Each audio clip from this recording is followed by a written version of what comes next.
Hello student, कैसे हैं आप सब। उम्मीद करता हूं आप सब अच्छे होंगे, मस्त होंगे, बेहतर होंगे बच्चों। और आज का टॉपिक है सल्फर के ऑक्सी अम्ल, जो कि काफ़ी महत्वपूर्ण है बोर्ड एग्जाम 2023 के लिए, जिनके स्टेट में ये सिलेबस नहीं हटा है।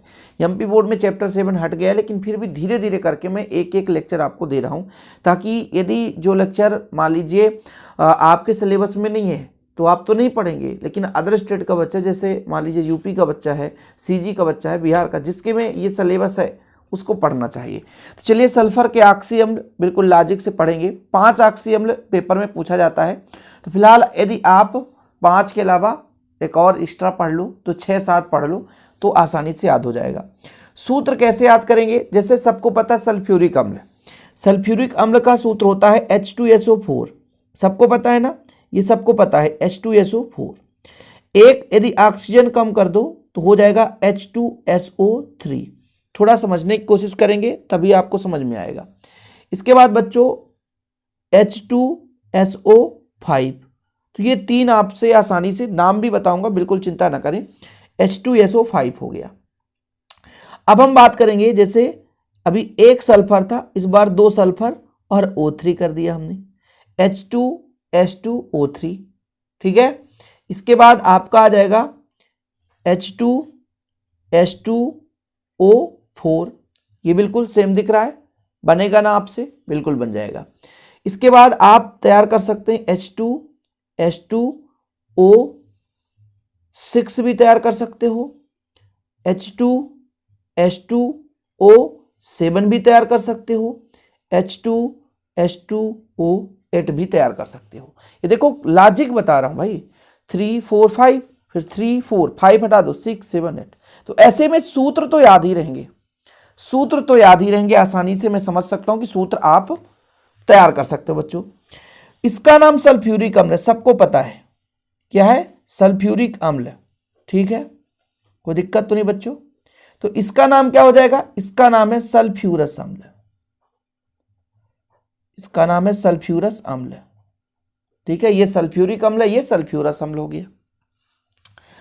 अब देखो ये सल्फ्यूरिक है ना, इसका नाम है पराक्सो या पराक्सी मोनो सल्फ्यूरिक अम्ल। एक दूसरे से रिलेट करके पढ़ोगे तभी आपको याद होगा। सल्फ्यूरिक अम्ल सबको पता है, एक हमने हटाया तो सल्फ्यूरस बन गया, फिर ये पराक्सो मोनोसल्फ्यूरिक अम्ल बन गया। अब हमारा आया H2S2O3, तो सल्फ्यूरिक अम्ल से ही है, लेकिन थायोसल्फ्यूरिक अम्ल क्या है, थायोसल्फ्यूरिक अम्ल। ठीक है, सल्फ्यूरिक अम्ल से ही बना थायोसल्फ्यूरिक अम्ल। अब इसके बाद H2S2O4 है। ठीक है, इसका नाम है डाईथायोनस अम्ल। इधर से थोड़ा सा डाईथायोनस अम्ल, इधर से थोड़ा सा आपको अलग दिखने लगा, डाईथायोनस अम्ल। फिर इसके बाद आ गया H2S2O6, O6 है, इसका नाम है डाईथायोनिक, दोनों मिलता जुलता नाम, डाईथायोनिक, डाईथायोनिक अम्ल बच्चों, डाईथायोनिक अम्ल। ठीक है, इसके बाद आपका O7 है, इसका आप डाईसल्फ्यूरिक अम्ल पढ़ सकते हैं या पायरोसल्फ्यूरिक अम्ल, डाई या पायरो सल्फ्यूरिक अम्ल, सल्फ्यूरिक अम्ल। ठीक है, ये चीज है। और इसका नाम है पराक्सी, पराक्सी, पराक्सी डाई सल्फ्यूरिक अम्ल। ठीक है बच्चों, ये हो गया, ये सल्फर के ऑक्सी अम्ल हो गए। आपसे यदि पूछे कोई ऑक्सीकरण संख्या क्या होगा, ऑक्सीकरण संख्या निकाल कर बताइए, तो बिल्कुल आप निकाल सकते हैं। मैं आपको एक एक करके बताता हूं। ऑक्सीजन का होता है बच्चों -2, ऑक्सीजन का कितना होता है -2। ठीक है, और यदि मैं आपसे कहूं हाइड्रोजन का तो 1।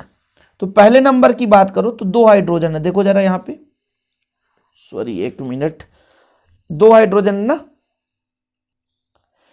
तो 2 हाइड्रोजन का कितना हो जाएगा यहां पे, 2 गुणे 1, क्योंकि एक हाइड्रोजन का 1 होता है। सल्फर का X, ऑक्सीजन कितने हैं 3, तो 3 गुणे -2 बराबर 0। इसको कैलकुलेट करो, 2 धन X 3 दूना 6 बराबर 0, तो X - 4 बराबर 0, x बराबर +4।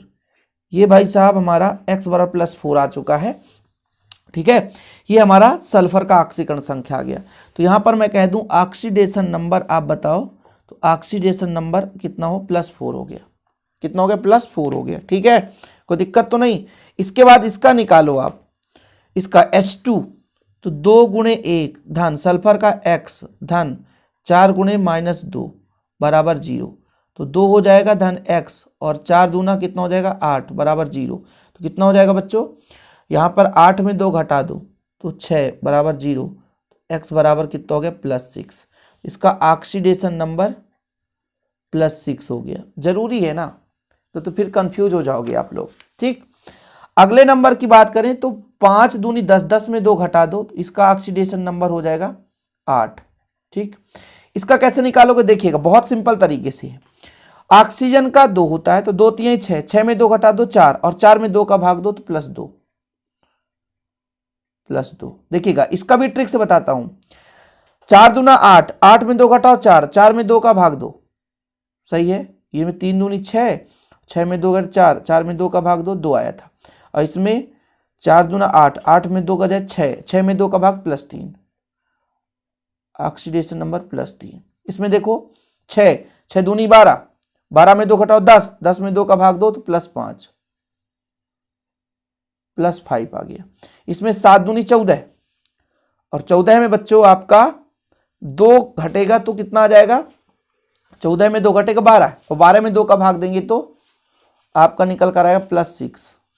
इसके बाद 8 दूनी 16, 16 में 2 घटाओ 14, 14 में 2 का भाग जाएगा तो आपका ऑक्सीडेशन नंबर आ गया +7। भाई ये कंफ्यूज हो गए ना आप लोग कि सर ये कहाँ कहाँ से आ रहा है। बिल्कुल लॉजिक, मैंने ऊपर का बता दिया, नीचे का भी एक आध बता देता हूँ, आपको समझ में आ जाएगा। 2 हाइड्रोजन है तो 2 गुणे 1, सल्फर 2 है तो 2x, ऑक्सीजन 8 है तो 8 गुणे 2 बराबर बच्चा 0। 2 1 कम 2, 2x, 8 दूना 16 बराबर 0। 16 में 2 घटा दो, 16 में 2 घटा दो 14 बराबर 0। माइनस है उधर जाएगा तो प्लस, गुणा में है उधर जाएगा तो भाग, 14/2 तो 7 दूनी 14। तो ये आ गया आपका +7। कितना आ गया, +7। चीजें क्लियर है। सल्फर के ऑक्सी अम्ल, कोई दिक्कत तो नहीं है। चलिए अब हम संरचना की बात करते हैं, एक एक क्रम से बात करेंगे। सबसे पहले हम H2SO3 की संरचना देखेंगे। इतना ध्यान रखना, संरचना बनाते समय सल्फर के बाह्यतम कोश में 6 इलेक्ट्रॉन है और 6 बंध बनाने की क्षमता रखता है। ठीक है, लोन पेयर इलेक्ट्रॉन रहता है। ठीक, इसमें डी ब्लॉक है, जरूरत पड़ने पर 6 बंध बना सकता है, अन्यथा कोई जरूरत नहीं है। तो पहले H2SO3 की बात करता हूं। तो H2SO3 में आपका सल्फर केंद्रीय धातु परमाणु, ये लो। ऑक्सीजन कितने हैं, 3, एक ऑक्सीजन, दूसरा ऑक्सीजन, तीसरा ऑक्सीजन।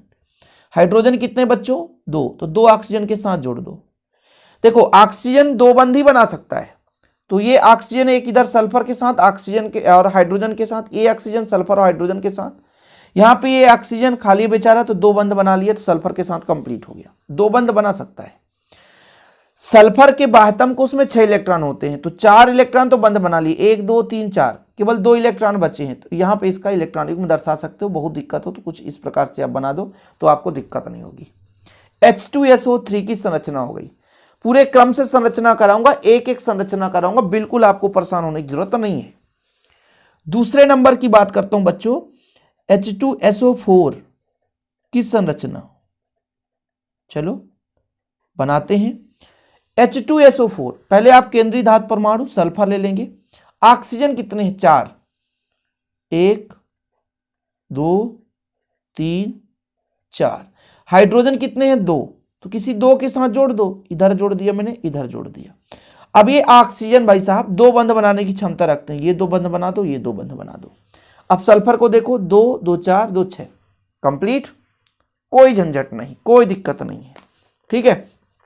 तीसरे नंबर H2SO5 की संरचना, चलो बनाई दो भैया। इस बार ऑक्सीजन 5 है, समझने की कोशिश करना थोड़ा सा। सल्फर है, यदि मैंने कहा इस सल्फर के पास कितने ऑक्सीजन है, 5 ऑक्सीजन है ना, तो 1 2 3 4, 4 तो हो गया, क्योंकि भाई साहब हाइड्रोजन कितने हैं, 2 ही हाइड्रोजन, तो किसी 2 ही के साथ हाइड्रोजन जोड़ सकते हैं ना, 2 ही के साथ जोड़ सकते हैं और तो जोड़ नहीं सकते। अब इस ऑक्सीजन, भाई इसके पास कितने ऑक्सीजन है, ऑक्सीजन यदि मैंने 2 जोड़ दिया तो गड़बड़ हो जाएगा। गड़बड़ क्यों हो जाएगा कि 5 आपके पास ऑक्सीजन है, तो एक ऑक्सीजन यहां पे जोड़ने के बाद इसमें H जोड़ना पड़ेगा। यहां पे तो 2 बंध बना सकता हूं, कोई दिक्कत नहीं है, लेकिन इनमें से कोई एक हाइड्रोजन हटाओ और वहां पर 2 बंध लगा दो, कोई भी आप हटा दो भाई। इस ऑक्सीजन को 2 बंध यहां पर हम नहीं बना सकते, ठीक है, क्योंकि इस ऑक्सीजन की 3 बंध हो जाएगी। भाई यहां पे हम 2 बंध बना देते हैं, हाइड्रोजन यहां नहीं लगाते तो फिर दिक्कत हो जाती है, तो इसमें से हाइड्रोजन हटा के 2 बंध लगा दो। तो ये बच्चा मैंने इसको गोल कर दिया, दिक्कत ना हो ना, इसलिए अपन लोग सफेदा का प्रयोग करते हैं, कभी कभी गलत हो जाता है। तो यहां पर बच्चों आपने हाइड्रोजन हटाया है, क्योंकि हमें संरचना बनाते समय सल्फर के 6 बंध होने चाहिए, ये चीज ध्यान रखना है। ऑक्सीजन 2 ही बंध बना सकता है, किसी भी ऑक्सीजन में देखो 2 बंध बना है, इसमें देखो 2 बंध बनाए, ये भी देखो 2 बंध बनाए, ये भी 2, एक हाइड्रोजन के साथ एक सल्फर, ये 2 बंध बनाया है, ये भी ऑक्सीजन हाइड्रोजन और ऑक्सीजन के साथ। सब कुछ तो देखना होता है, ऐसा नहीं है कि आप अपनी मर्जी से कर लो। चलो चौथे नंबर पे चलते हैं। चौथा नंबर हमारा देखिए, यहां पे पहुंचे हम H2H2O3 में आ गए। संरचना बनाना कुछ भी कठिन नहीं है, लोग सोचते हैं बहुत कठिन है। यहां पे 2 सल्फर है, 2 सल्फर है ना, H2H2O3, ठीक। तो अभी फिलहाल आप एक सल्फर बनाओ, ऑक्सीजन कितने 3, 1 2 3, ठीक बच्चों। हाइड्रोजन कितने 2, तो किन्हीं 2 हाइड्रोजन ऑक्सीजन के साथ जोड़ दो, ये लो। अब इसके साथ 2 बंध बना दो, तो ऑक्सीजन 3 कंप्लीट, इनकी बंध भी कंप्लीट, ये सल्फर जो 1 2 3 4 बंध कंप्लीट। अब भैया इस सल्फर के साथ आप बना दो 2 बंध। अरे लोन पेयर बचा है तो बचा रहने दो ना भाई, कोई दिक्कत नहीं, लोन पेयर बचा रहने दो, 6 इलेक्ट्रॉन 2 लोन पेयर रहने दो, मुझे कोई गम, लोन पेयर से कोई मतलब नहीं है, ठीक। तो ये आपका स्ट्रक्चर हो गया इसका, ये आपका ये बन गया, ठीक है। 5वें नंबर पे चलते हैं। 5वां नंबर है H2H2O4, H2H2O4 का, ठीक है। इस पे आपको ध्यान ये देना है कि कितने हाइड्रोजन, 2 हाइड्रोजन, ठीक। सल्फर तो 2 ही है, तो ये लो सल्फर 2 कर दिया हमने। इस बार 2 सल्फर है क्योंकि ऑक्सीजन की संख्या ज्यादा है। ऑक्सीजन यदि आप इसको दो, एक इसको, 2 ऑक्सीजन कर दो। हाइड्रोजन भी कितने हैं 2, एक हाइड्रोजन इसको दे दो, एक हाइड्रोजन इसको, फिर बंद इसको बना दो और बंद इससे बना दो। बचा क्या भाई साहब, लफड़ा हो रहा है, देखो जरा कितने बंद हो गए सल्फर, 1 2 3 4, इस सल्फर के 1 2 3 4, बाकी ऑक्सीजन का बैलेंस तो कंप्लीट है, ऑक्सीजन में कोई दिक्कत नहीं है। फिलहाल अभी यहाँ पे जो भी दिक्कत हो रहा है वो ये है बच्चों कि सल्फर का, तो इनके पास लोन पेयर है, इनके पास लोन पेयर है, लोन पेयर रह सकता है, 6 से अधिक बंध नहीं बनना चाहिए, बस लोन पेयर है उनके पास तो रहने दो। अभी 2 बंध बनाने की और क्षमता रखते हैं, मतलब 2 बंध और बना सकते हैं, और हम नहीं बनाना चाहते तो कोई ज़बरदस्ती नहीं है कि आगे और बनाओ, ठीक। ये चीज़ है बच्चों।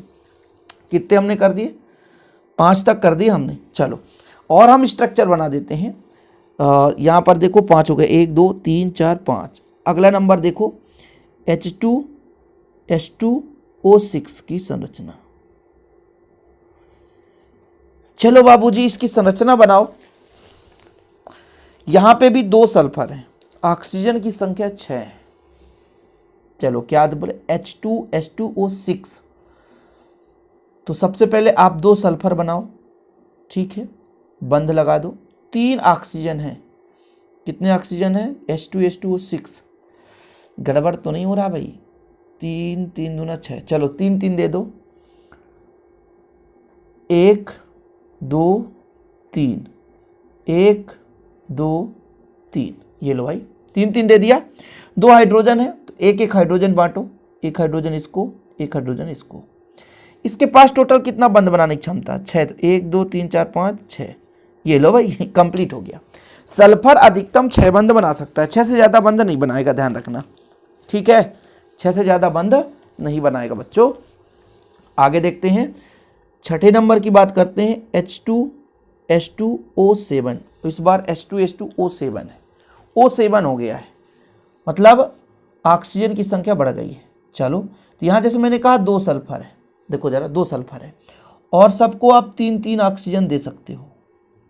यही ना पिछले बार भी हमने किया था, एक ऑक्सीजन एक्स्ट्रा हो गया, दोनों लड़ पड़ेंगे भैया कि हमको ही चाहिए, तो वही कंडीशन कर रहे हैं।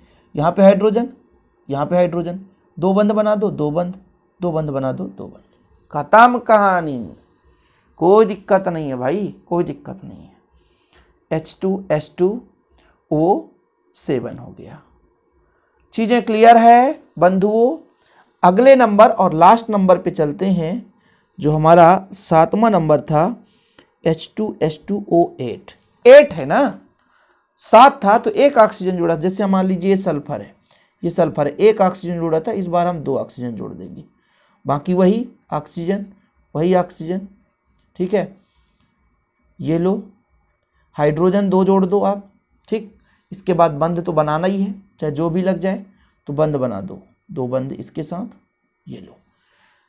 जैसा जरूरी नहीं कि हम बनाए वैसे ही बनाओ, आप इधर भी बंध जोड़ सकते थे, हाइड्रोजन नीचे जोड़ देते, कोई दिक्कत नहीं। ये संरचना था बच्चों, सल्फर की संरचना पूरा मैंने कंप्लीट करा दिया। सल्फर के ऑक्सी अम्ल 6-7 करा दिया, इतना काफ़ी, इतना आप तैयार कर लिए तो मान लीजिए बहुत है बच्चों। उम्मीद करता हूँ आज की वीडियो पसंद आया होगा, पसंद आए तो लाइक करके शेयर कर दें और पहली बार आए चैनल को सब्सक्राइब कर लें। यदि आप इस प्रकार के नोट्स लेना है तो कॉन्टैक्ट नंबर आपको दिया जाता है 9685299149। एक सब्जेक्ट का चार्ज 100 रुपये लगता है और बेहतर रूप से आपको हैंड रिटन नोट्स दिए जाते हैं। जय हिंद, वंदे मातरम।